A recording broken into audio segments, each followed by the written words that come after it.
Good evening, my friends. I hope you're warm wherever you are tonight. Before we begin, take a deep breath, dim the lights, and settle in. Tonight we travel far back in time, to an age when winter was not just a season but a test of endurance, when warmth was something you built with your own hands, and survival was measured, not in comfort but in ingenuity. Imagine standing in a small medieval village somewhere in northern Europe, perhaps deep in England or across the frozen fields of Scandinavia, where the air is sharp enough to sting your lungs and your breath drifts into the twilight like smoke. The world around you is hushed beneath the weight of snow. Cottages crouch low to the ground, their thatched roofs heavy with frost, their wooden beams darkened by age and weather. There are no glowing windows, no hum of stoves or heaters, only the faint sound of the wind sliding between the houses and the dull rhythmic beat of an axe splitting wood in the distance. You walk slowly through the narrow lane, boots crunching on the frozen earth, until you reach a small door made from rough planks held together with iron nails. It creaks as you push it open, and a wave of warmth greets you, smoky, heavy, and alive. Inside, the light is dim, the air thick with the smell of burning pine, damp wool, and earth. The hearth glows weakly in the center of the room, a small orange heart pulsing against the darkness. Shadows sway gently on the walls, their movements shaped by the flicker of flame. The family within is gathered close, every soul drawn toward the same fragile circle of heat. The father feeds the fire with careful hands, choosing each log as though it were gold. The mother stirs a pot suspended above the coals, and the sound of the spoon against the iron rim is as steady and comforting as a heartbeat. A child sleeps beside the hearth, wrapped in linen, face flushed from the warmth. A dog lies nearby, its fur mottled with ash, its tail thumping softly against the packed earth floor. The walls surrounding them are made of wattle and daub, a humble lattice of woven twigs, smeared with a mixture of mud, straw, and dung. To us it might seem crude, but in this world it is survival art. The clay hardens to stone, the straw binds it like sinew, and the animal matter keeps the mixture from cracking in the frost. Between each timber beam, small patches of moss are tucked to block the wind's whispering teeth. You press your palm against the surface and feel it cool and uneven, yet solid, like the pulse of the land itself. Historians still debate whether these homes were truly warm. Some claim that the difference between inside and outside was barely a few degrees. Others believe that smoke, low ceilings, and human breath created a small bubble of tolerable air near the fire. You crouch close to the hearth, your eyes watering from the smoke, and imagine what it must have been like.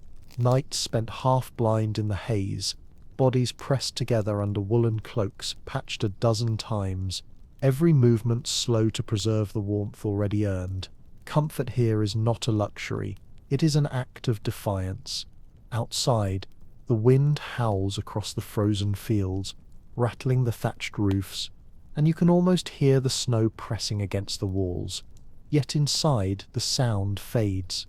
The fire murmurs, the mother hums softly to the baby, and the room feels like a pocket of resistance carved out from the storm. The floor beneath your feet is nothing more than hardened dirt, swept smooth and scattered with rushes and straw. In the corner, bundles of herbs hang from the rafters, lavender, mint, and sweet flag, their scent masking the smoke and sweat, turning the air faintly sweet. You take a closer look at the ceiling. It is low, blackened by soot, and bent slightly with age, but it feels almost alive, curved like a protective hand over the family below. There are no chimneys here, only a small vent in the roof where the smoke drifts out in slow, uncertain spirals. The beams creak as the wind leans against them, and you realize that the house is not still. It breathes, sighs, and settles like a living creature. Every crack, every draft, every patched corner is part of its heartbeat. When you step back outside, the world is a blur of white and grey. The village seems to huddle together against the storm. Each cottage shares its wall with the next, an architectural embrace born not of friendship but of necessity. Shared walls mean shared warmth, and in the endless winters of the Middle Ages, that could mean the difference between life and death. Some families even built their homes half buried in the ground, letting the earth itself serve as insulation. In the far north, Vikings and early settlers perfected the turf roof longhouse, thick walls of packed soil and moss, roofs that grew like living blankets, and a single fire burning day and night. Inside such a hall, the air would be damp and smoky but strangely steady, the temperature held by the weight of the land itself. You can almost hear the echo of footsteps across the dirt, the soft bark of dogs, the whisper of old songs traded across centuries. In a world without insulation or electricity, warmth was made through closeness, walls pressed together, families pressed together, generations pressed together by the same instinct to endure. There is something profoundly human about it, this way of building against the cold, not through comfort but through community. The peasants of medieval Europe did not live in luxury, but they lived in rhythm with the elements, taking what the earth gave and reshaping it into safety. Each cottage, no matter how small or crude, carried the fingerprint of survival: timber cut by hand, clay mixed by foot, thatch laid by neighbors side by side, the smell of smoke and damp and life seeping into the bones of the structure, until the house itself seemed to remember every winter it had endured. And as the snow thickens and night falls again, the village glows faintly, each chimney breathing a thin column of warmth into the frozen sky. You feel the cold pressing in, but you also feel something else, a quiet awe, a recognition that coziness, in the truest sense, was born not from comfort but from struggle, and that every beam and stone and ember you see here is a record of human persistence written in smoke and firelight. Morning comes softly, the kind of grey dawn that never truly becomes daylight in winter, a pale wash of light, filtering through a thin sheet of horn that serves as the cottage window, turning the air inside a hazy gold. The fire has burned low through the night, but its embers still pulse faintly beneath a crust of ash, waiting to be stirred back to life. The man of the house kneels beside the hearth, blowing gently on the coals until a tongue of flame returns, weak at first, then stronger, licking at the edge of a new log. The smoke rises lazily toward the roof, curling through the beams before escaping through the small vent above, and with it comes the familiar smell of warmth, wood, earth, and smoke braided into something elemental, almost sacred. As the family stirs awake, their movements follow the same rhythm every day. Feed the fire, sweep the rushes, patch the walls, check for leaks in the roof, and thank the Lord for another day survived.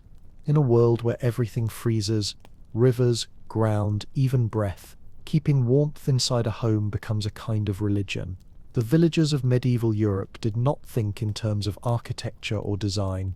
They thought in terms of endurance. They built their homes from whatever their hands could find, and every region developed its own dialogue with the landscape. In the forests of the north, wood was the language of survival. Great oaks were felled with iron axes and dragged home by oxen, their trunks split into beams with wedges and hammers, shaped not by precision but by instinct. The timbers were joined with wooden pegs rather than nails, since metal was expensive, and every joint was measured by eye. You can almost picture the craftsman working in the cold, his breath freezing on his beard as he fits two heavy beams together, muttering a small prayer that the house will stand another winter. The wood creaks like a living thing, groaning softly as the structure begins to take form. Historians often debate whether these early timber frames were truly durable, but the evidence still stands, quite literally, in the surviving medieval houses of Europe, their beams darkened to near black by centuries of smoke, but still strong, still carrying the memory of the forests they came from. Between these wooden bones lay the woven flesh of hazel or willow branches, the wattle, forming a lattice across which the daub was spread. The mixture was crude but clever: mud for mass, straw for binding, animal dung for adhesion, and sometimes even hair or blood to hold it firm in the frost. It was a concoction born of necessity and perfected by time. When dry, it became as tough as plaster, sealing the home from wind and snow, and though it sometimes cracked in the cold, those cracks could be filled again by hand. A woman might spend her mornings pressing new layers of mud into the gaps, singing softly as she worked, her fingers red and rough, yet her motions practiced and certain. To her, this was not just repair but a form of care. The house needed tending as much as the hearth did. The roof above was perhaps the most remarkable achievement of all. From a distance, it looked fragile, a simple slope of straw or reeds piled thickly upon itself. Yet in truth, it was a masterpiece of patience and technique. The thatch was layered like feathers, each bundle overlapping the one below, shedding water the way a bird sheds rain. When new, it glowed golden in the sunlight, but over time it darkened, softening to a warm brown, heavy with soot and snow. Birds built nests in it, cats sometimes slept in the eaves, and every so often a curious hen would roost on top, adding to the life that the roof quietly sheltered. It was more than just protection from the weather. It was insulation, keeping out the heat in summer and trapping it in winter. Yet thatch was both a friend and a danger. Too close to the hearth, a stray spark could turn an entire home to cinders in minutes. Many villages had their own quiet rituals to prevent such misfortune. Charms hung above doorways, prayers whispered to saints, and in some cases damp straw kept by the fire to smother accidental flames. Archaeological studies show that despite the risks, thatched roofs endured for decades, sometimes 30 or more years. If patched and combed regularly, maintaining them became a community task. Neighbors would climb onto the roofs together, passing reeds up by hand, laughing through clouds of frost, their breath mingling in the cold air. Beneath your feet, the story of survival continues. Most floors were packed earth, cold and hard but familiar underfoot. Wealthier families might lay planks of oak or elm, while peasants simply scattered rushes across the ground to create a kind of natural carpet. These rushes absorbed moisture and soot, but they were replaced only a few times a year, often after the smell became unbearable. Yet even this simple act carried care and ritual. Before laying new rushes, women would scatter herbs like lavender, mint, or thyme to scent the air. In those fleeting moments, the smoke and dampness gave way to sweetness, the scent of warmth reclaimed from decay. In certain parts of Europe, where stone was plentiful, builders turned to it instead of timber. The results were homes that looked far sturdier, their thick walls mortared with lime and sand, sometimes mixed with animal blood to make the bond stronger. You can run your fingers along one of these walls even today, and feel the grit of centuries embedded in its surface. Stone kept out the wind but not the cold. Its gift was endurance, not comfort. The hearth would glow against it, the firelight dancing across the uneven surface, like a ghostly memory of warmth. And still the stone would remain cool, unmoved. Some of the poorest or most practical villagers built half-buried houses, cutting into the side of a hill or digging deep foundations into the earth. The soil itself became insulation, holding a steady temperature even when the air outside froze solid. You step into one of these dwellings and immediately feel the difference. The air still and damp, the light dim but the warmth unmistakable. The smell of clay and ash fills your lungs. You can almost hear the quiet breathing of those who once lived here, huddled close to their fire, their voices low, their movements slow and careful, conserving energy and faith in equal measure. Every region had its own secrets. In the Scottish Highlands, peat was pressed into bricks and burned to heat homes where wood was scarce. In the frozen plains of Scandinavia, moss was packed between logs to seal the gaps. In the lowlands of England, reeds from the marshes served as both thatch and bedding. The materials changed, but the purpose never did: to build warmth from whatever the land could offer. Scholars sometimes argue that these medieval builders lacked science, but when you look closely you see a deeper wisdom at work. They understood wind patterns without charts, insulation without chemistry, and drainage without engineering. They learned by watching how frost formed on walls, how snow drifted across roofs, and how sunlight fell through a doorway in winter. Over generations, that knowledge became instinct, passed not through books but through hands, from father to son, mother to daughter, builder to apprentice. an unbroken lineage of survival etched in mud and wood and smoke. And as the snow begins to fall again, soft and endless, you stand once more among these cottages and realize that each one is a story of human endurance, of community, of stubborn warmth against impossible cold. The roofs sag, the beams creak, the walls crumble, yet they still stand, held together by something stronger than mortar or clay, the sheer will to live through another winter. The village breathes quietly beneath its white blanket, smoke rising from a dozen chimneys, each plume twisting into the pale sky like a prayer. And you understand that these were not just homes. They were human hearts built from earth, beating softly against the silence of snow. Evening falls early in the medieval world, and with it comes the kind of darkness that feels heavy, pressing close to the earth, swallowing the outlines of trees and rooftops, until only the faint orange glow of hearths marks the presence of life. Inside one of these small cottages, the air grows thick and intimate, every sound muffled by the walls of clay and straw. The fire, fed all day with bits of wood carefully rationed, becomes now the center of the world. It is not only a source of heat, but of rhythm, of hope, of continuity. The family gathers near it as they have done every night for generations, their bodies leaning toward its pulse, their faces half-lit and half-shadowed, flickering like old memories. The hearth sits low in the middle of the single room, built from flat stones blackened with soot. Above it hangs a crooked iron hook where the cooking pot sways gently, steam curling upward into the rafters. The stew within is simple, perhaps a broth of barley, onions and salted meat, but its scent fills every corner, mingling with the earthy smell of the house.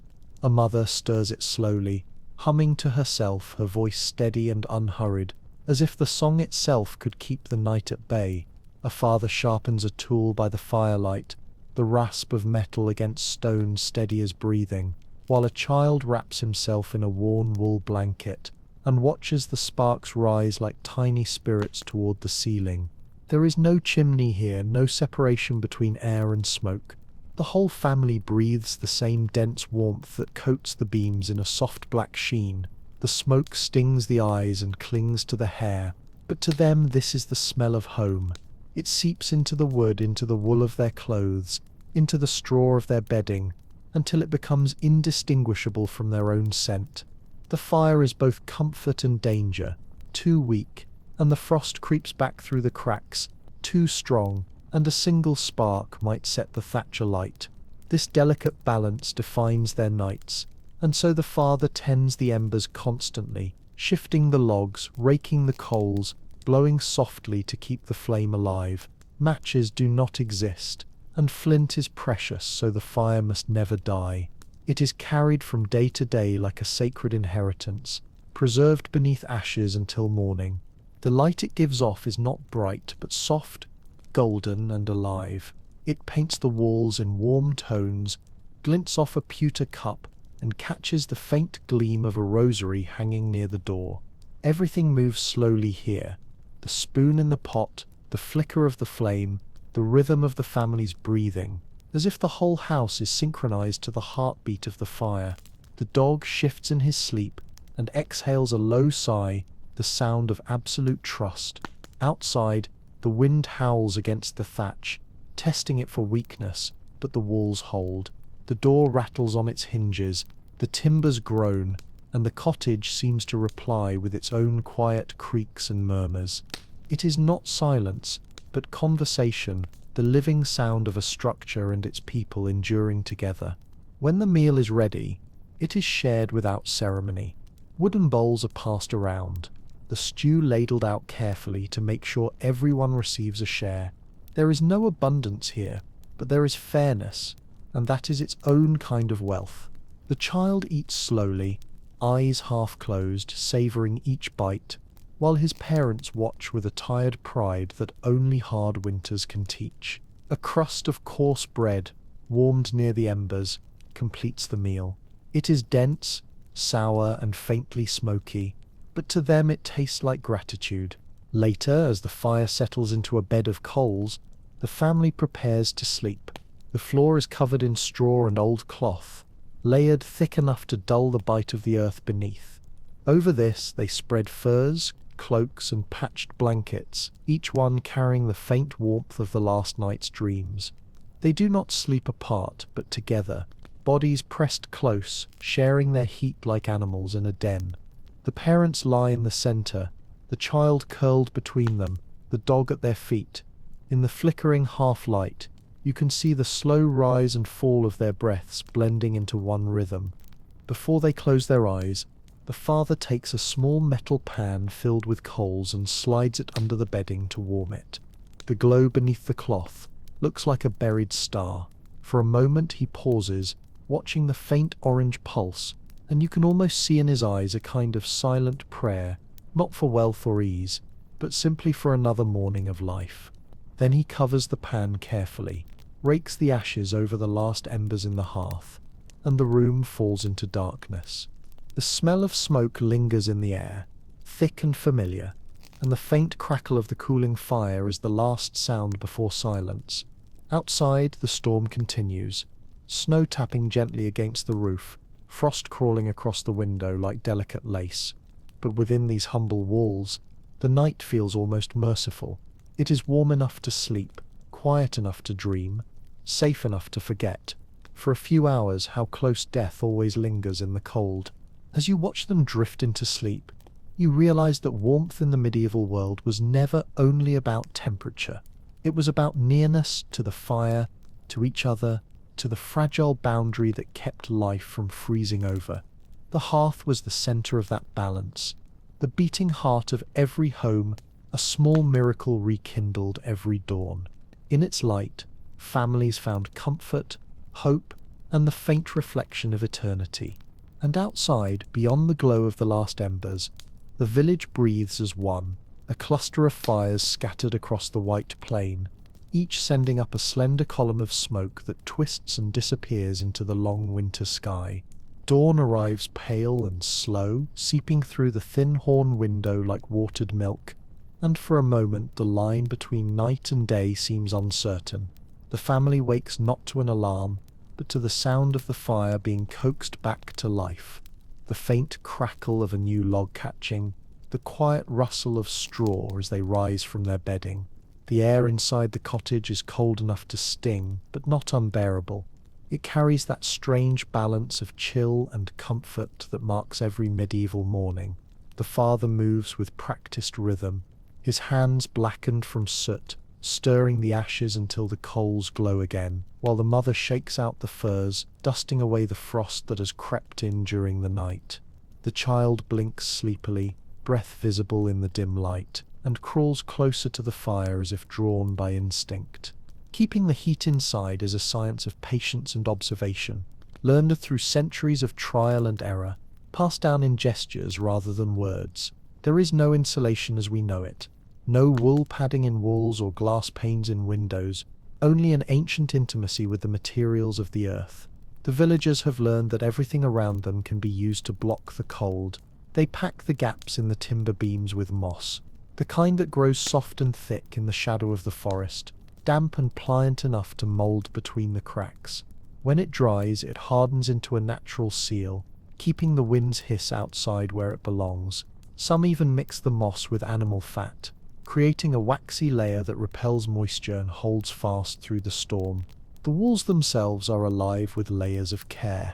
Fresh daub is applied every few years, a process that turns into a communal event, with neighbors lending hands, laughter echoing faintly between the houses as the villagers slap the mud into place. The mixture smells earthy, faintly sweet, and a little sour. Clay, straw, dung, and hay stirred together with bare feet until it binds like dough. It dries unevenly, creating walls that look almost organic, like the surface of a dried riverbed. In the richest households, people sometimes add hair from horses or even from their own combs to strengthen the plaster. Others, in colder lands, pour in blood from slaughtered animals, believing it hardens faster in the frost and wards off evil spirits of the cold.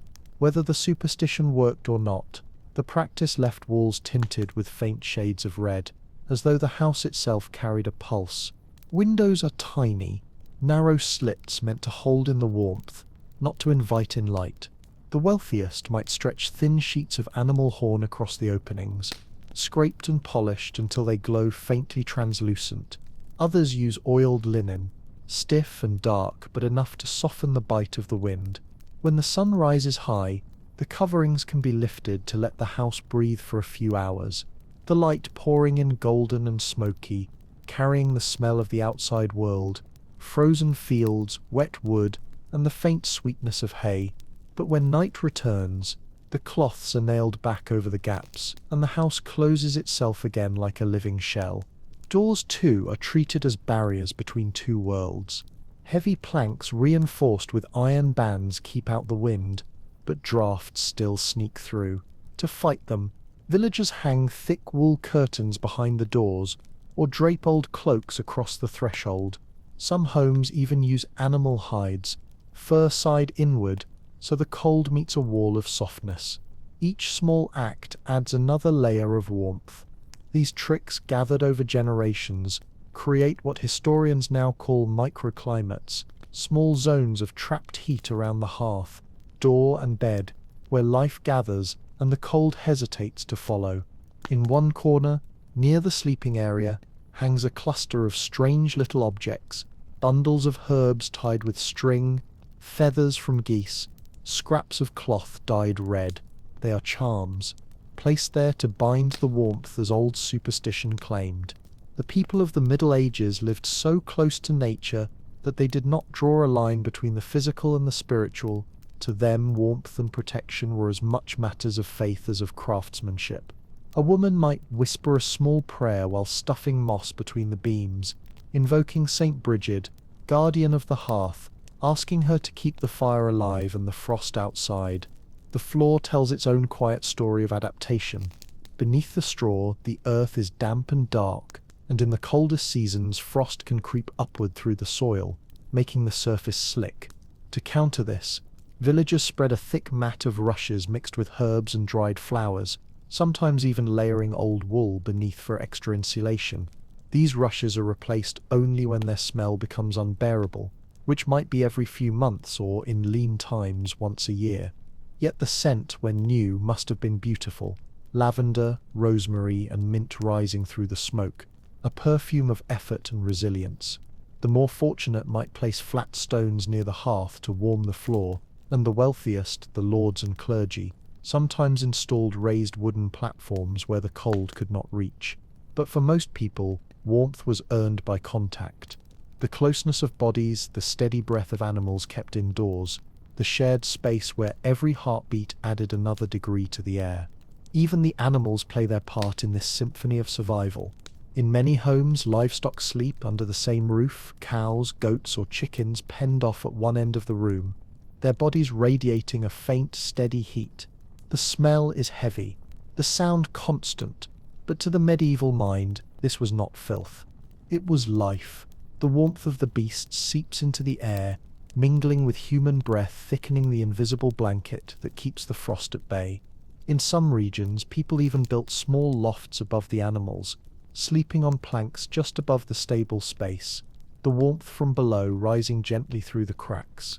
It is a kind of ancient central heating born from instinct rather than invention. By late afternoon, when the sun hangs low and the sky turns pale blue over the snow, the cottages glow faintly from within. You can see smoke trailing lazily from the rooftops, curling upward in delicate ribbons, a visible sign of life in a landscape otherwise motionless. Each home exhales warmth into the cold, and the cold accepts it like an old rival, knowing it will return once the fire burns low.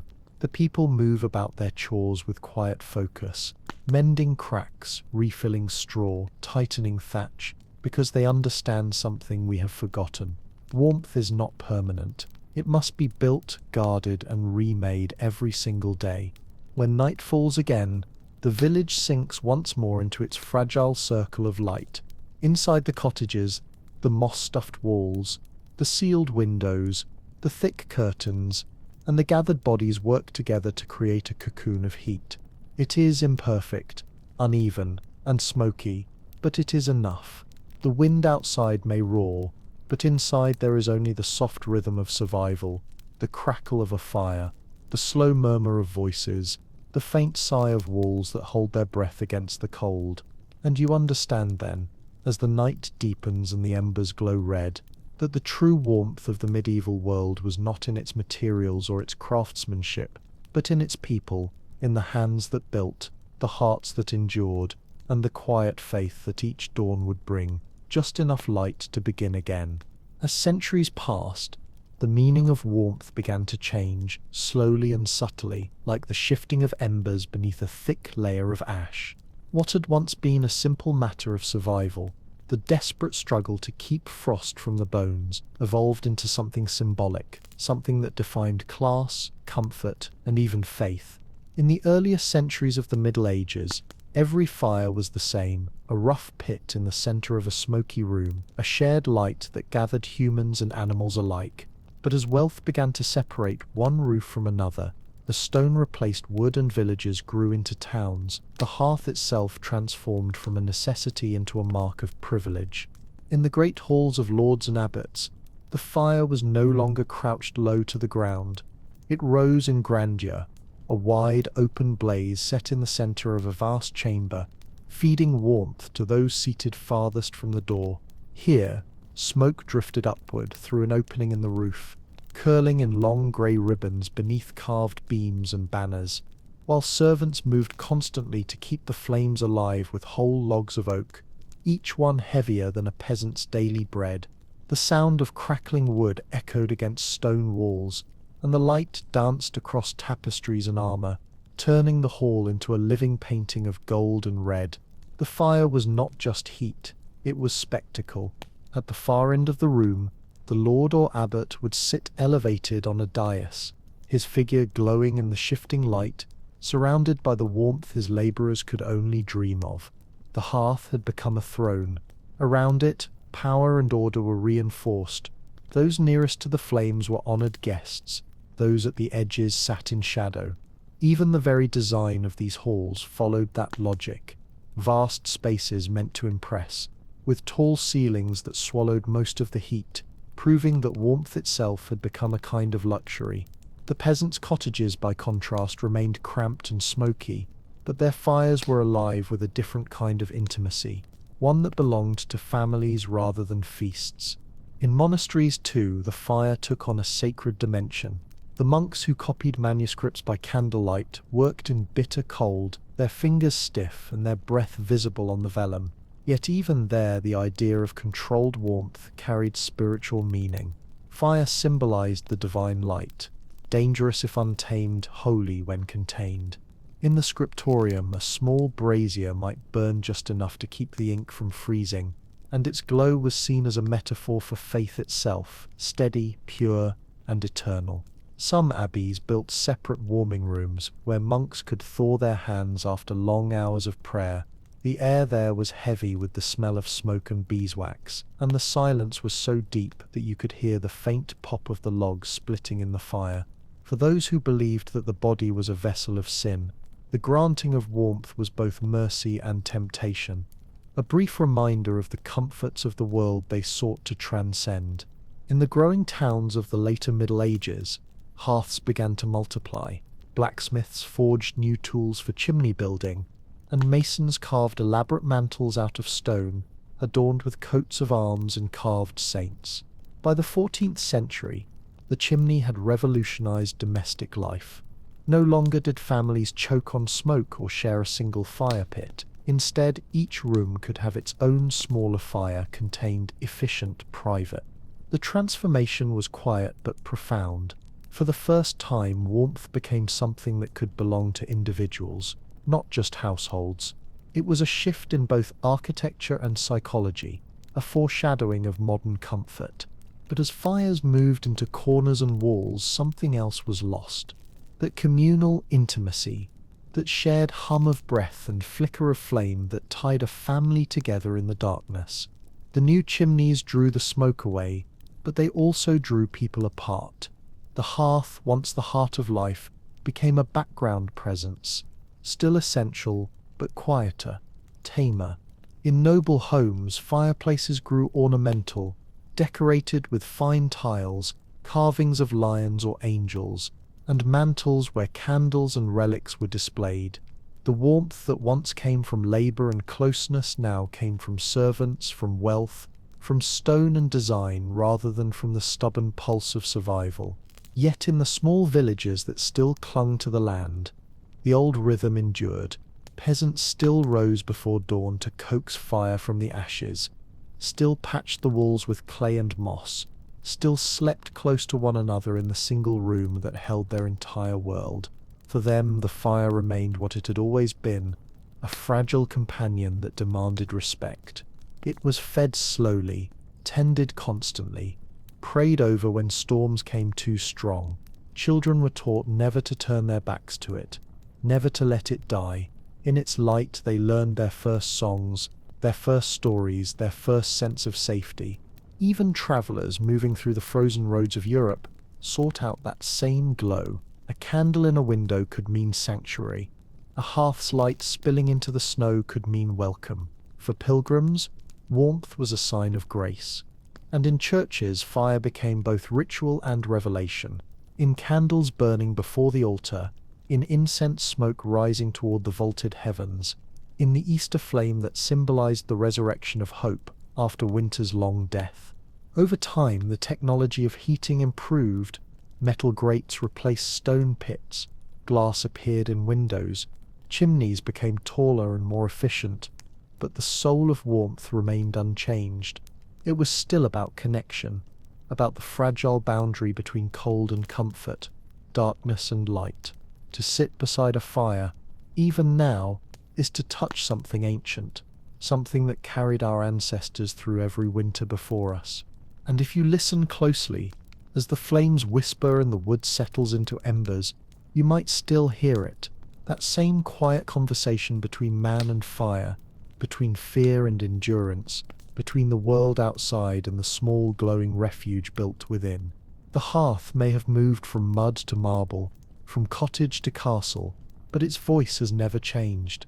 It is the same story told endlessly through time, the story of people who refused to freeze, who built warmth from nothing but their hands and faith, and who learned somehow to make the cold beautiful.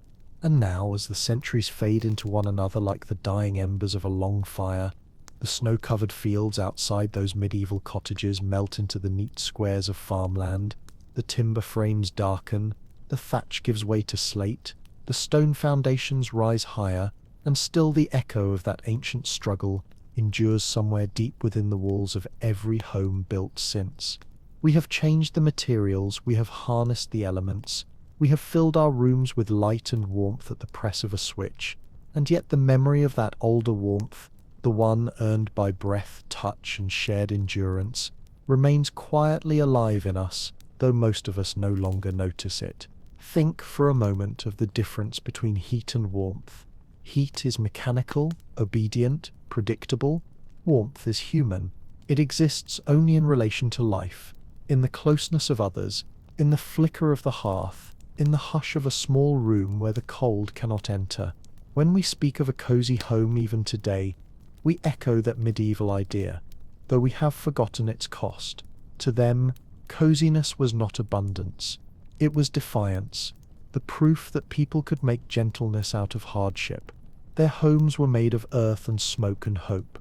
Ours are made of glass and wire and silence, but we still chase the same feeling when winter comes and the world turns white again.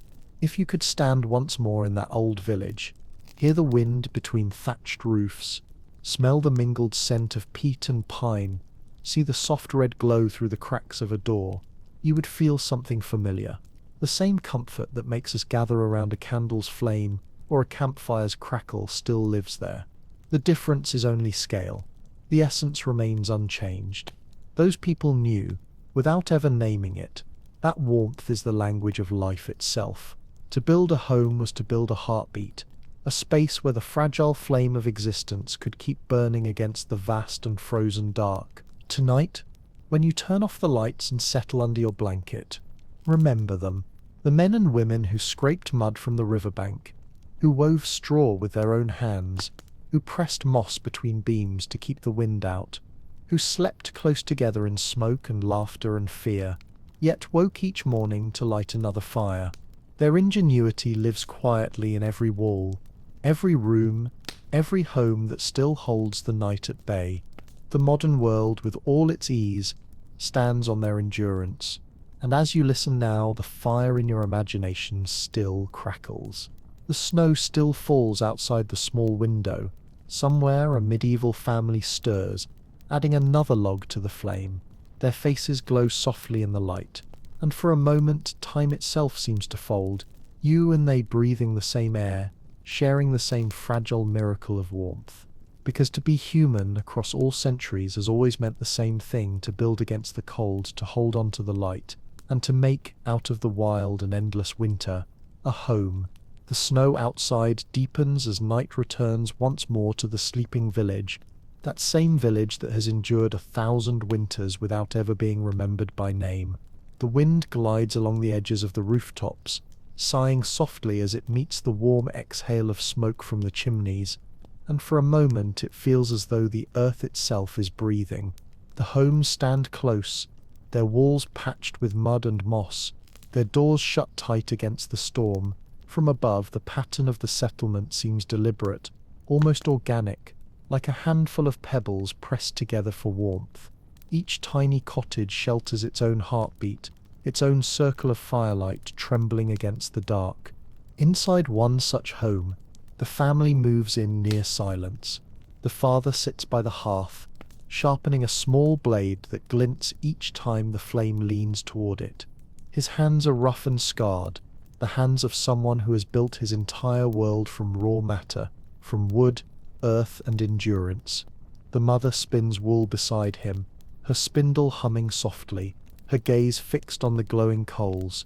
The child has fallen asleep, curled beneath a woolen cloak, his face half lit by the fire, his fingers resting on the dog's fur. The air hums faintly, filled with the murmuring sound of burning wood, of quiet breaths, of the house settling gently into its nightly rhythm. This is what the heart of the medieval world truly looked like. Not the grand halls of kings, not the cathedrals or the feasts, but this, a family gathered around a fragile fire, wrapped in shadows and devotion. The house creaks and sighs as if alive, its beams expanding in the warmth, its thatch shifting beneath the weight of snow. The walls hold more than heat. They hold memory. Every patch of clay remembers the hands that pressed it. Every beam remembers the sweat of the man who lifted it. Every stone remembers the prayer whispered as it was set into place. The house is both body and spirit, both shelter and story. Outside, the snow keeps falling, thick and soundless. The world is motionless except for the faint glow spilling from the cottage door. A fox passes through the lane, its paws leaving prints that will vanish by morning. The cold presses in from every side, curious, patient, eternal, but it does not enter. The house holds fast, the fire hums quietly, a golden pulse beating against the infinite night. And if you stand there long enough, watching that tiny plume of smoke rise through the storm, you begin to understand what these people knew instinctively, that warmth is not just comfort, it is resistance. It is the refusal to let the dark have the final word. Every flame lit in these cottages was a declaration that life, however small, however fragile, would not surrender to the cold. In this fragile world of frost and silence, warmth is faith made visible. It is the proof that hope can exist even when the fields are buried, the rivers frozen, the sky a dull grey that never ends. The people who lived here did not think of their work as noble, but it was every handful of mud, every bundle of straw, every spark coaxed from the coals was an act of love, the slow and constant work of keeping the world alive one winter longer. And so the night goes on, endless and kind. Inside the cottage, the last log settles into embers, glowing softly, the father's eyes close, the mother's hand still, the spindle resting in her lap. The child stirs once, whispers something in his sleep, and drifts again into dreams. Beyond the door, the snow keeps falling, the flakes catching in the faint light, spinning gently, endlessly through the cold. The fire breathes, the house breathes, and so does the world, because even here at the edge of time and warmth, there is something unbreakable, something ancient and patient and human, that knows how to make a home from nothing but earth, wood, and hope. The night stretches long and heavy, the kind of night that seems to have no boundary, no horizon, only the steady rhythm of snow falling against the thatched roofs and the soft murmur of the wind slipping through the bare trees beyond the fields. The village lies almost invisible beneath its white covering, the paths erased, the fences buried, the world reduced to quiet breath and pale light. Inside the cottages, life contracts to a few simple sounds: the pop of a log, the sigh of someone turning in their sleep, the faint rustle of straw as the dog shifts its weight near the fire. The heat has faded, yet the air inside the room holds a ghost of it, the lingering trace of flame woven through the smoke.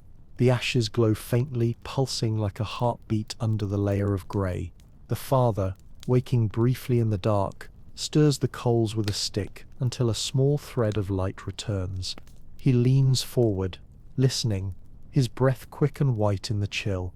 A moment later, the faint crackle of rekindled fire fills the silence, and he sits back, his shoulders relaxing, as if he has saved not only the fire but the family itself. To lose that flame, even for a single night, would mean hours of work to spark it again, and in that time the cold would creep back into the bones of the house, undoing everything they had built. Outside, the sky is low and colourless, the stars hidden behind a curtain of frost. The trees bend under the weight of snow, their branches whispering faintly as ice settles into their bark. Somewhere in the forest an owl calls, the sound distant and hollow like the voice of the winter itself.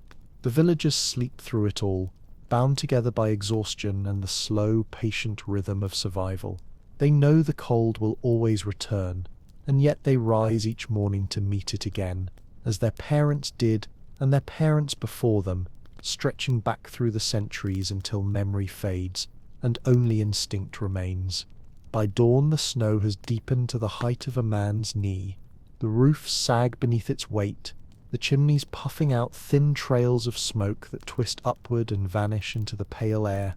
The first sounds of morning are soft, a door creaking open, a rooster confused by the grey light, a woman's voice calling quietly to a cow in the pen. Life begins again, not with haste but with ritual.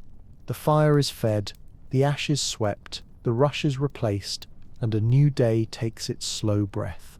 The cold never leaves, it only loosens its grip for a few hours, enough for the people to move through their work. In one corner of the village, an old man sits outside his door, wrapped in a heavy cloak.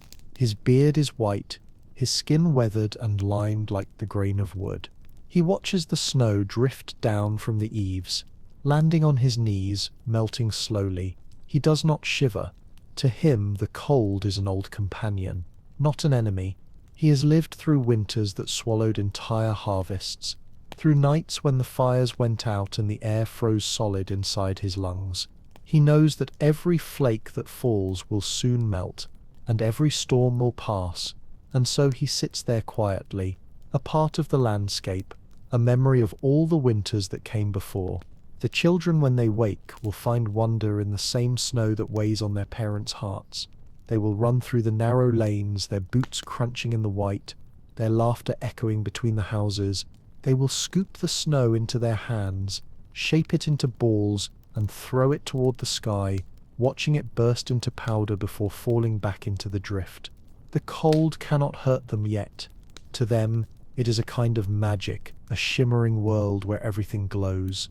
Their mothers call them back inside, their voices softened by the air, and the door closes again on the sound of play. Within the cottages, life continues in the slow circle of work and warmth. Bread is baked on hot stones near the fire, the air filled with the scent of yeast and smoke. The animals are fed, the straw replaced, the milk warmed in clay pots. In every action there is rhythm, and in every rhythm there is patience. The people of this world do not chase comfort. They craft it, piece by piece, from the same materials that would destroy them if left untamed.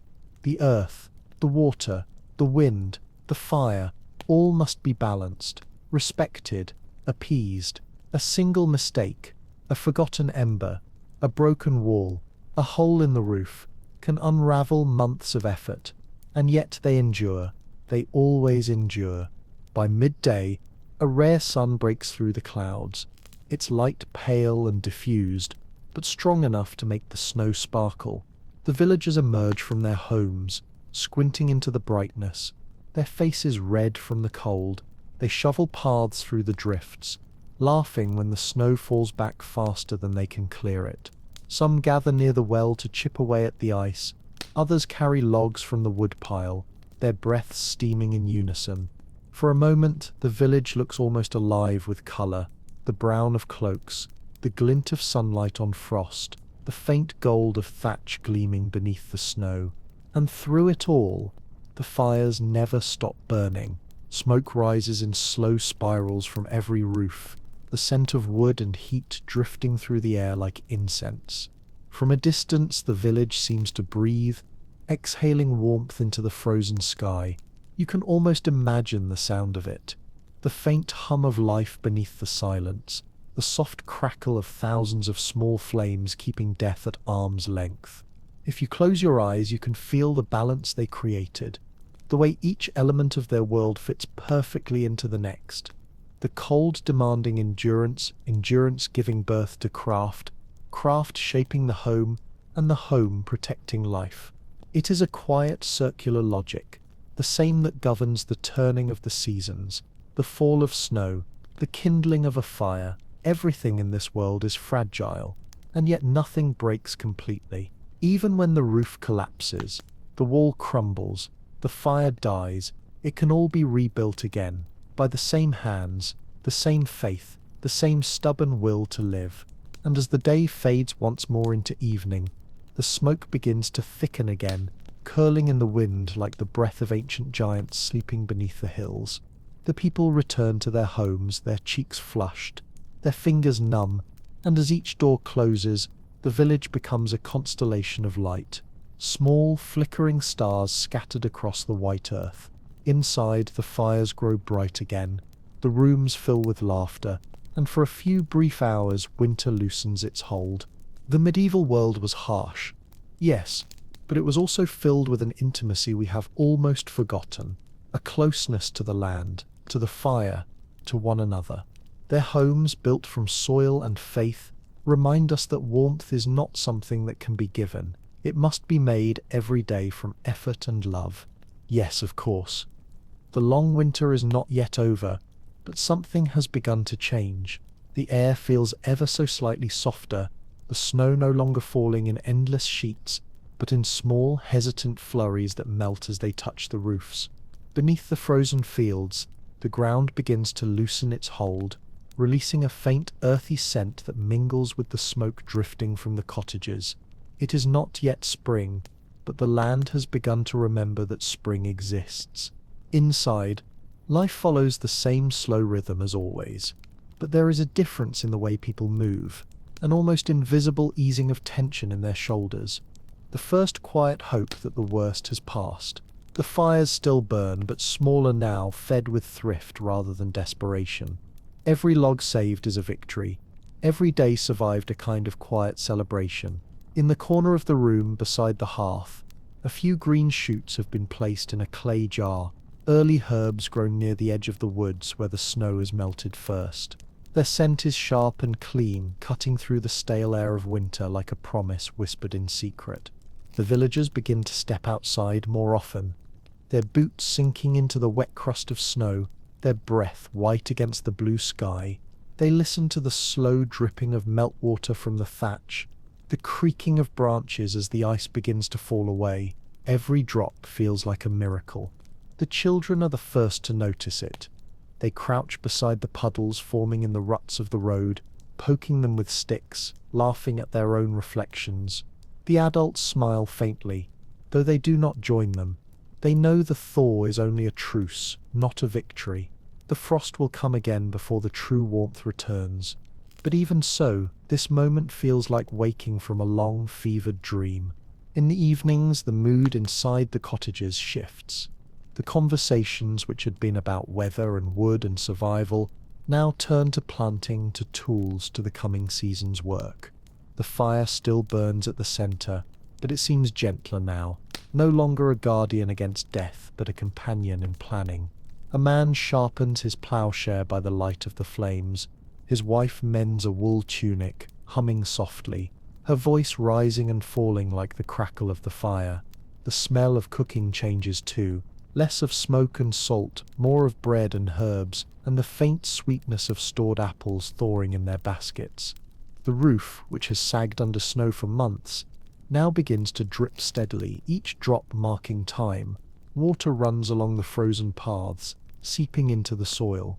At night, it freezes again, but thinner each time, weaker, unable to hold its grip.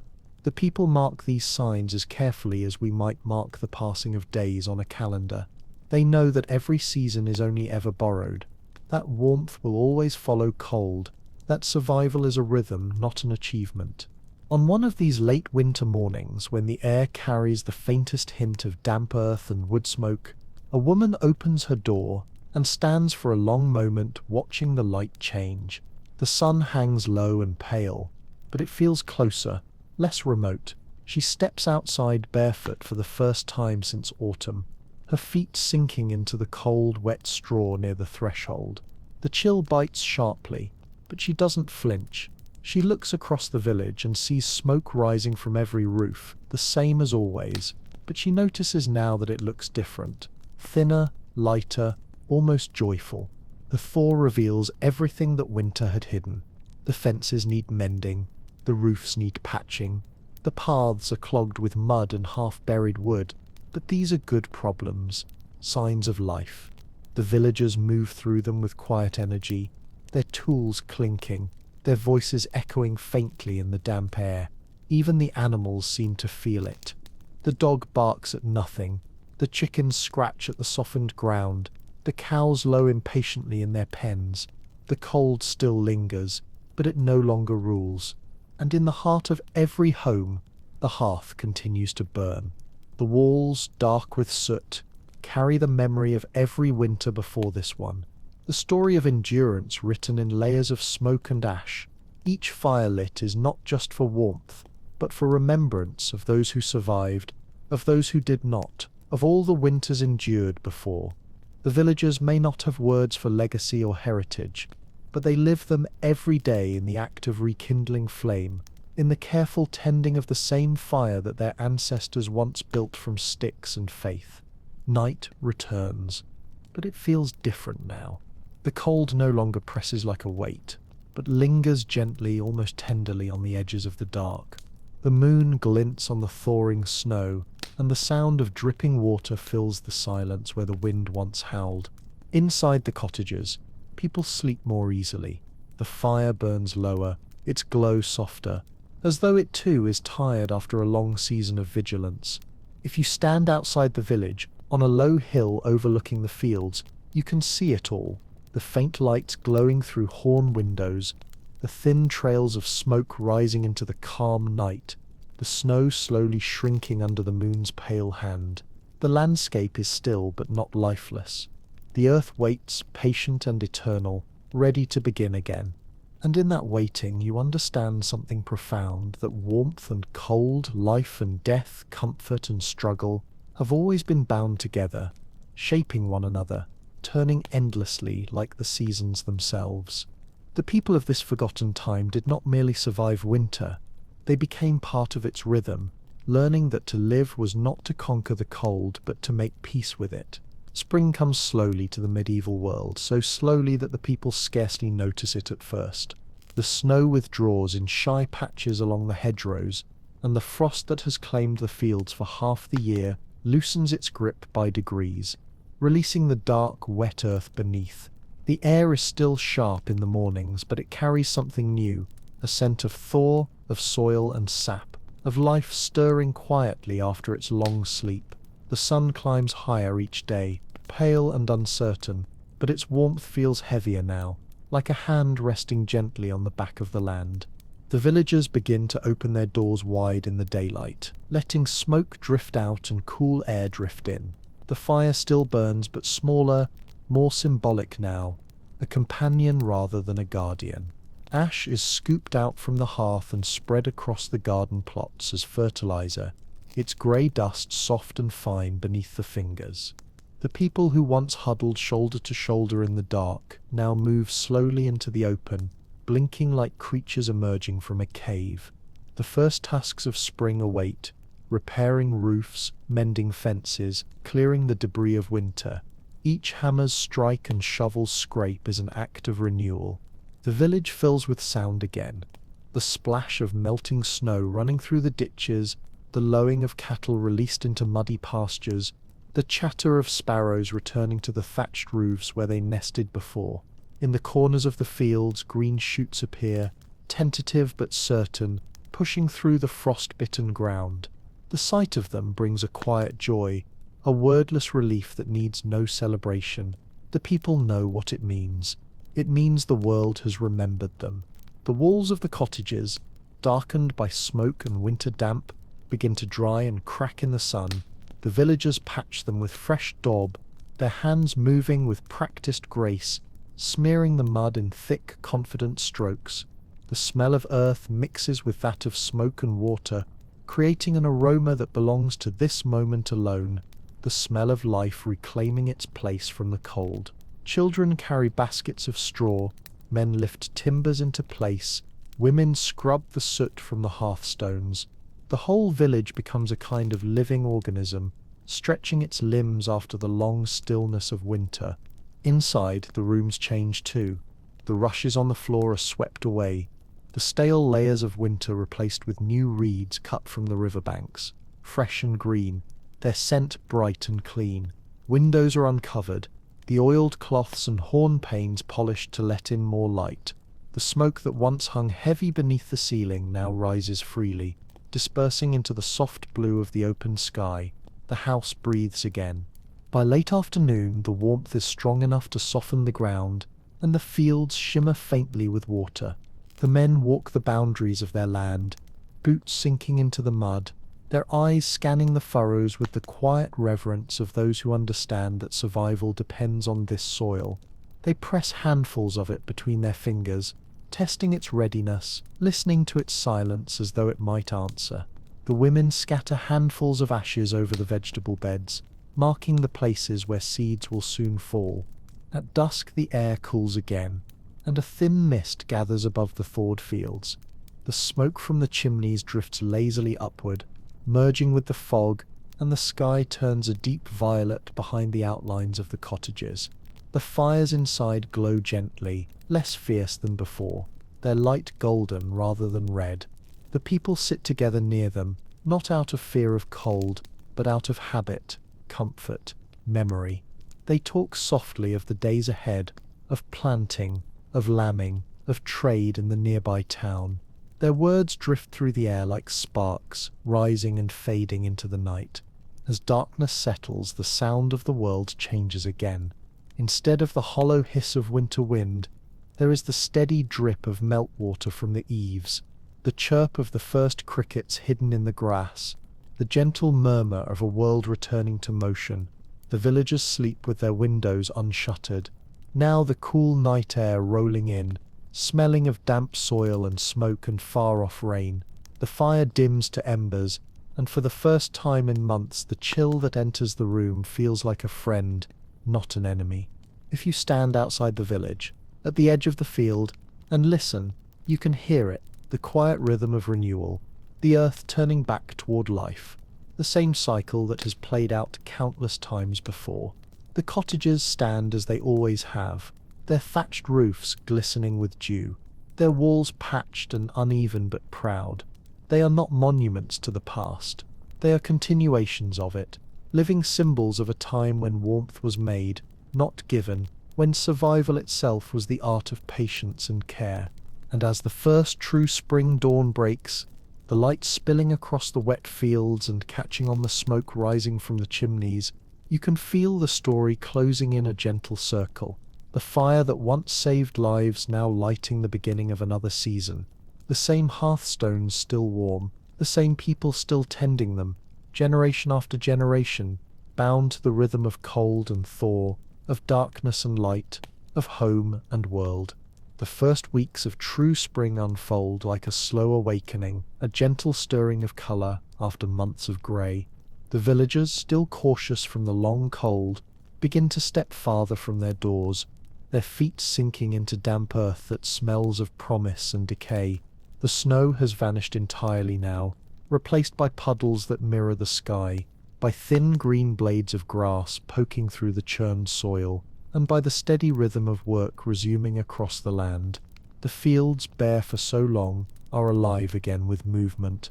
Men stooping to break the hardened clods with wooden hoes, women walking in long lines, scattering seed with slow, practiced sweeps of the hand.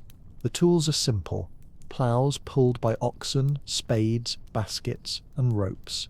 The rhythm of the day returns to its ancient pulse. The sound of iron biting soil, the clatter of hooves, the murmur of water running through ditches newly cleared of ice. Each act feels sacred, though no one says it aloud. These people do not speak of hope, they enact it. Hope is in their movement, in their sweat, in the careful way they press the seed into the earth, as if placing something precious in the hand of a sleeping god. At the edge of the fields, the hedgerows bloom with the first flowers of the year: pale primrose, white hawthorn, clusters of violets nodding in the cool wind. Bees begin to appear, dazed and slow, their hum blending with the distant sound of the blacksmith's hammer in the village square. Chickens scratch in the thawed mud near the cottages, their feathers bright against the brown earth. The animals that had been sheltered through the winter stretch and blink in the sunlight. The cows are led to pasture, their hooves sinking into the wet grass, their breath steaming softly in the morning air. The villagers watch them go with quiet satisfaction. It means milk again, butter again, life again. In the evenings, the cottages fill with a different kind of warmth. The hearth still burns, but now its smoke mingles with the smell of baking bread, of stewed greens, of herbs dried through the winter finally being used again. The women knead dough on wooden tables worn smooth by generations of hands, the flour catching the orange light of the fire as it drifts through the air like dust in a sunbeam. The men mend tools or sit near the doorway, carving small handles or sharpening knives, their bodies no longer drawn tight against the cold but moving with slower, easier motions. The fire is no longer the only light in the room. The days have grown longer, and a soft honey-coloured glow filters through the oiled linen window panes until late evening. The children are everywhere now. They run barefoot through the lanes, chasing each other between puddles, their laughter cutting through the still air like birdsong. They collect handfuls of wildflowers, feed the chickens crumbs of stale bread, and lie on their backs to watch clouds drift lazily across the pale blue sky. For the first time in months, their mothers do not call them back in quickly. The world feels safe again, even if only for a while. One evening, when the sun sets late and golden, the villagers gather outside for the first communal meal of the year. It is not a feast. Such abundance is rare, but it feels like one. A long wooden table is set in the open square, the ground still soft beneath it, and everyone brings what they can: bread, cheese, dried meat, ale brewed from the last of the stored grain. They sit together, shoulders brushing, their faces open to the wind. The laughter is rough and full, the voices low but joyful. Children fall asleep on their parents' laps before the meal is done, and the fire built at the centre of the square crackles into the night, its sparks rising into a sky clear enough to see every star. When the flames die down and the villagers drift back to their homes, the air smells of smoke and damp earth, of renewal. The doors close one by one, and from a distance the village looks again like a constellation of small orange lights scattered across the dark. Inside each cottage the hearth glows faintly, smaller now but steady, no longer a matter of survival but of comfort, of continuity, of something sacred that endures no matter the season. The medieval year has begun again, just as it always does.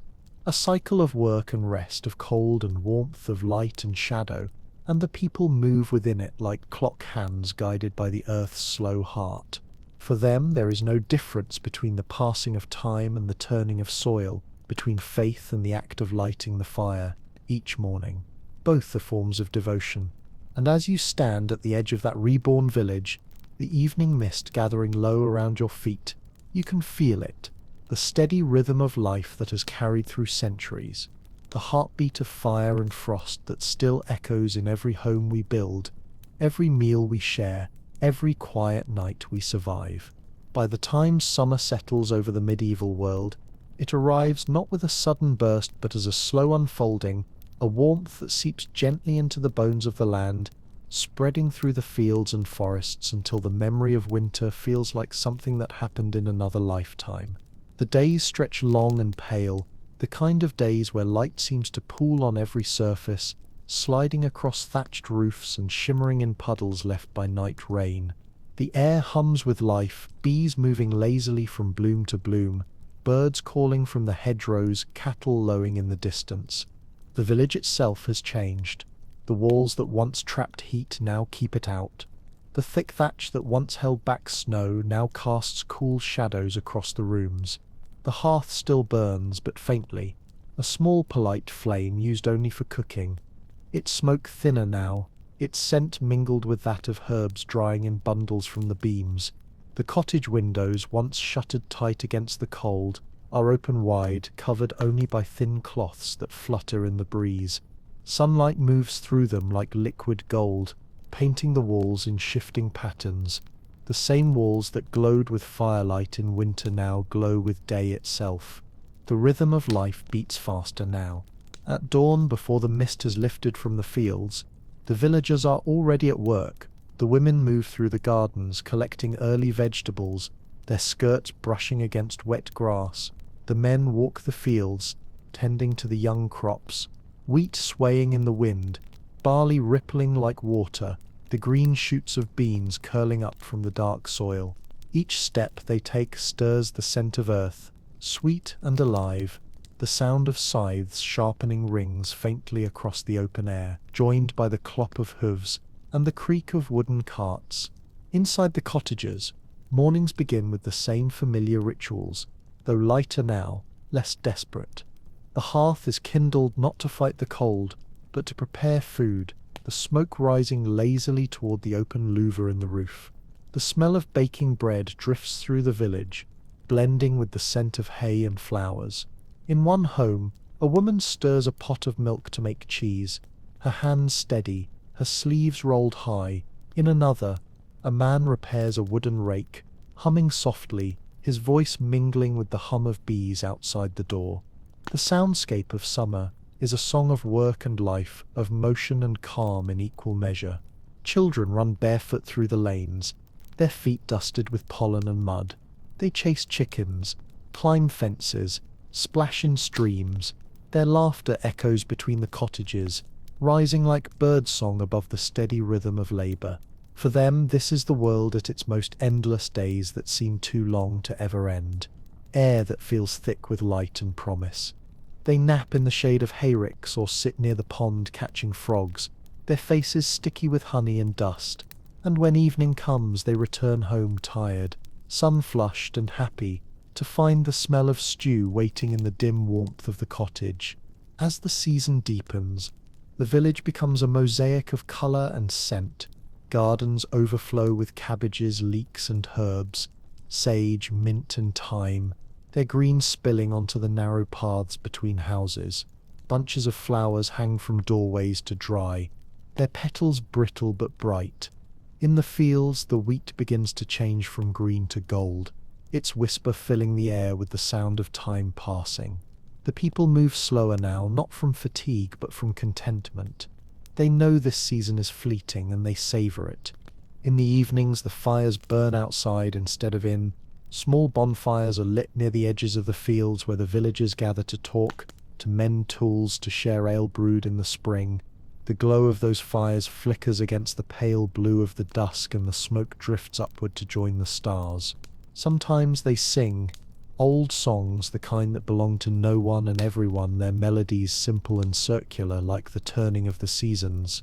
The sound carries far through the warm air, reaching the edge of the forest, the river, the night. Inside the cottages, the air feels softer, almost lazy. The thick blankets and furs have been packed away, replaced by linen sheets cool to the touch. The scent of lavender and dried herbs fills the sleeping corners, and the quiet hum of crickets outside lulls the families to rest. The houses themselves seem to relax, their timbers expanding in the heat, their thatch shimmering faintly under the moonlight. You can almost hear them breathing, as though the structures too are alive, as though after surviving the crushing weight of winter, they too deserve to rest. The medieval home, once a fortress against the cold, now becomes a sanctuary of shade and air. Its purpose shifts with the season, yet its heart, the hearth, the center of all things, remains constant. Even when the fire is barely aglow, it anchors the space, a reminder that the same flame that defied the winter now flickers gently through the golden months of plenty. And when you step outside into the soft night, the world feels infinite. Fireflies blink over the fields, the stars shimmer low and bright, and the wind carries the scent of ripening grain. The same land that once seemed merciless is now kind, its edges softened by warmth and time. Somewhere in the darkness a dog barks once, then falls silent. The sound of the river murmurs beyond the trees.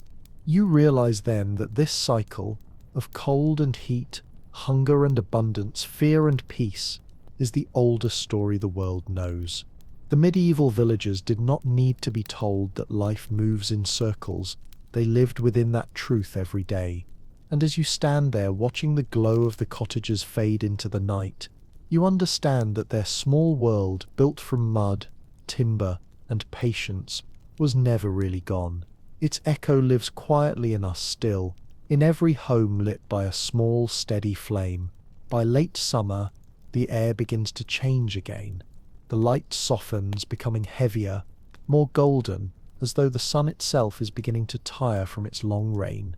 The fields that once shimmered green now burn with the deep amber of ripening grain, and the sound that fills the land is no longer the quiet hum of growing things, but the rhythmic swish of scythes moving through stalks of wheat. The harvest has come, and with it, a kind of beautiful urgency. The entire village moves to its pulse. From dawn to dusk, the people are in the fields.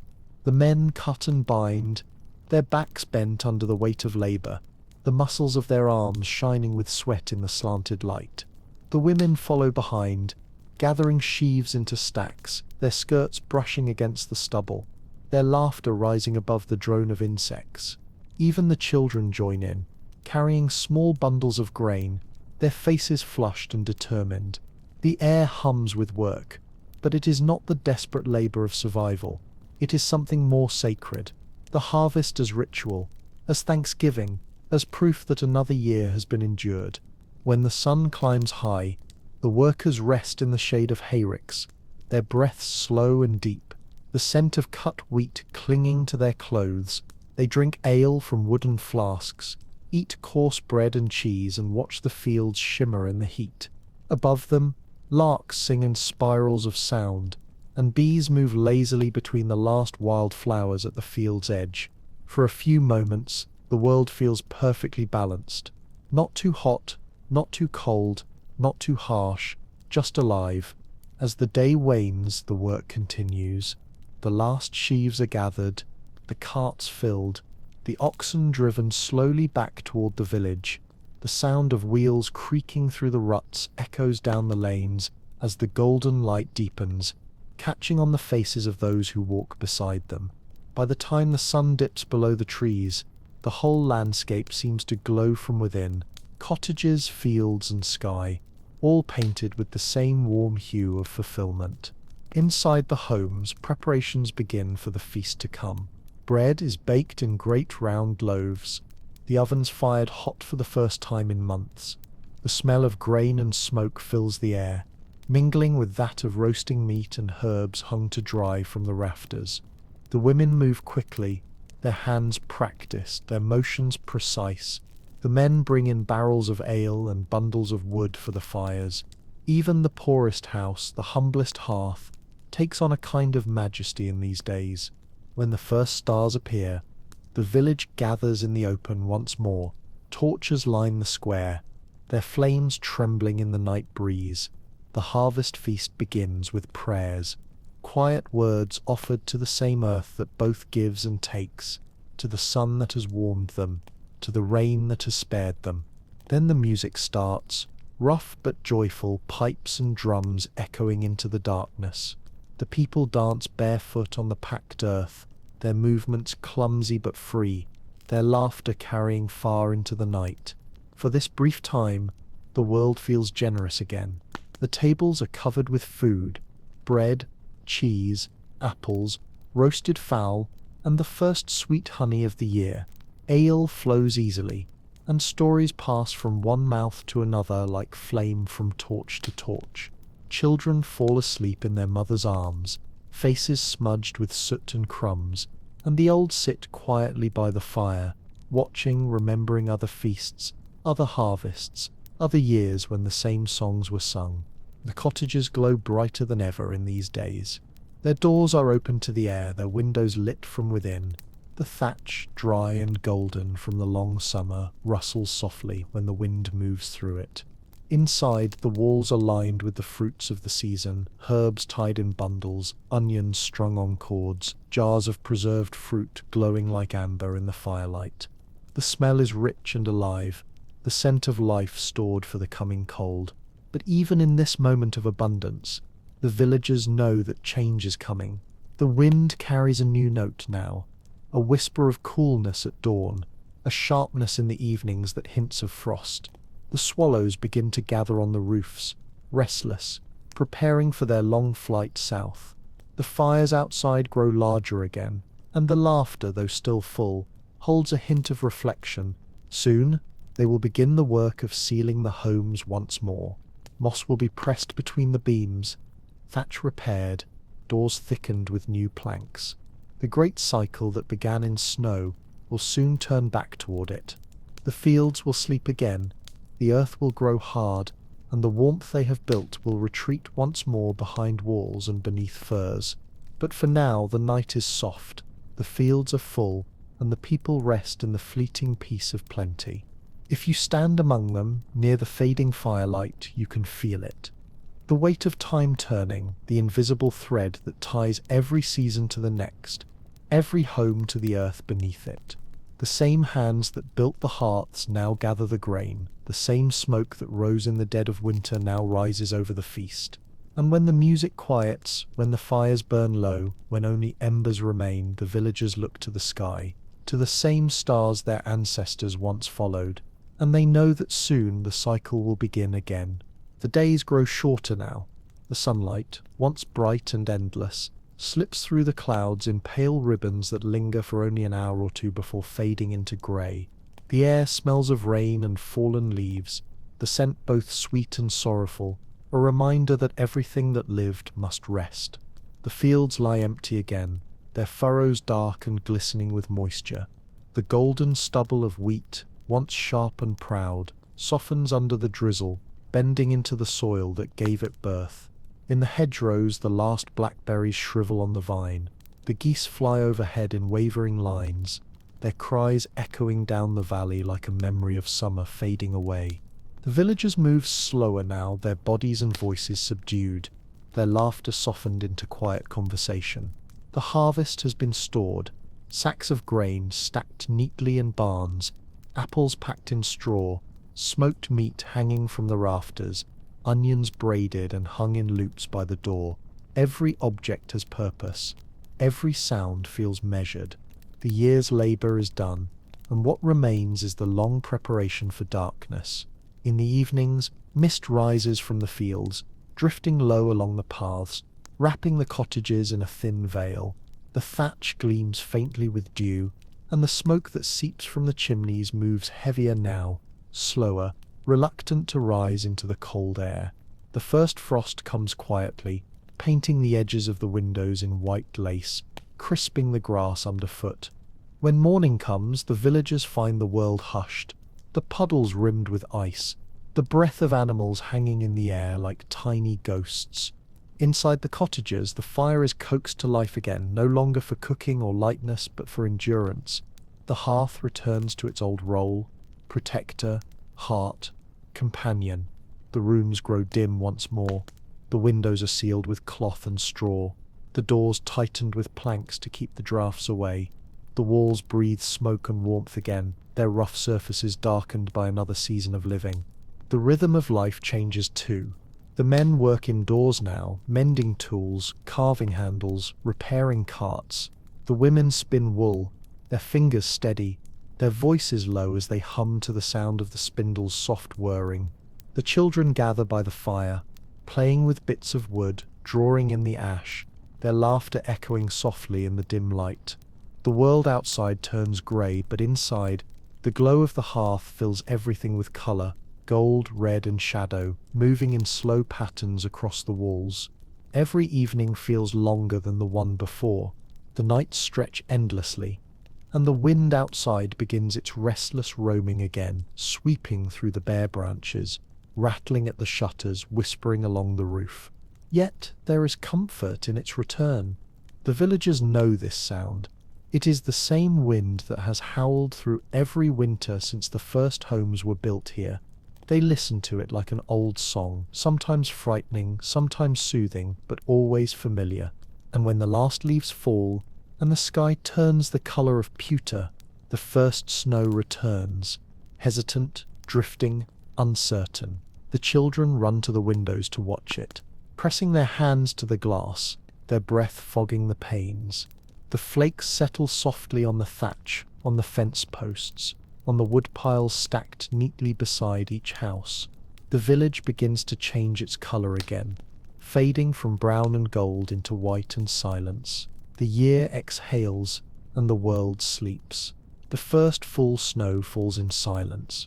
It comes not as a storm, but as a slow surrender, blanketing the fields and roofs until every shape, every sound, every trace of colour is softened. The world grows pale and weightless again.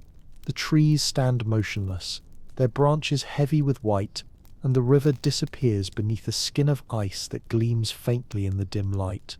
The village becomes an island of smoke and warmth in a sea of frozen quiet. The people no longer hurry. They move deliberately, conserving strength, conserving light. Life has retreated indoors, back to the fire, back to the rhythm that has carried them through so many winters before. Inside the cottages, the hearth burns bright and constant. Its glow washes the walls in gold and amber, flickering over beams blackened by centuries of flame. The air smells of wood and wool, of bread baking slowly on flat stones near the coals, of the faint metallic tang of iron tools warming after a day of cold. The same fire that cooked their meals through summer now hums like a quiet guardian. Its light dances on faces bent in calm work, the mother spinning, the father repairing a leather strap, the child feeding the dog bits of crust beneath the bench. Beyond the walls the storm builds, the wind moaning through the eaves. But within this circle of light the world holds steady, as if time itself pauses to rest beside the fire. The nights stretch impossibly long, but they are filled with story. When the work is done and the stew is finished, when the flames have sunk into steady embers, the father begins to speak. Old tales of saints and spirits, of kings and forests, and the strange places where warmth and faith still meet. The child listens wide-eyed, half in the world of the story, half in dreams, and the fire seems to answer, crackling softly at the mention of miracles, sighing when sorrow passes. Outside, snow drifts against the door, sealing them in, but it feels less like a prison than a cocoon. The wind howls, the beams creak, the house breathes, and together they wait for morning. When dawn finally comes, it is a faint grey glow, more suggestion than light. Frost has painted the window again, tracing patterns that look like branches, feathers, maybe even wings. The world outside is cold and still, yet the air within the cottage feels alive. A log is added to the fire, the flame leaps again, and a new day begins exactly as it always has, with breath, with patience, with quiet gratitude. The people do not count the days until spring, they simply live them, each one a small act of endurance, each spark a reminder that warmth exists because someone tended it. And so the circle closes. The snow will melt, the fields will green, the fires will shrink to embers again, but the memory of this light, the fragile, faithful glow that holds the dark at bay, will remain. The medieval home was never just shelter. It was a heartbeat built from soil and hands and faith, a promise whispered to the cold that humanity would not yield. Even now, in a world of steady heat and silent walls, that promise endures in every candle lit, every window that glows at dusk, every breath drawn beside a quiet flame. Outside, the snow keeps falling, endless and gentle. Inside, the house hums softly, the fire sighs, and the family drifts into sleep. The wind moves around them like a great, distant sea, but here in this small circle of warmth, time slows, the world softens, and the story rests until the next winter comes, and the first spark is struck again.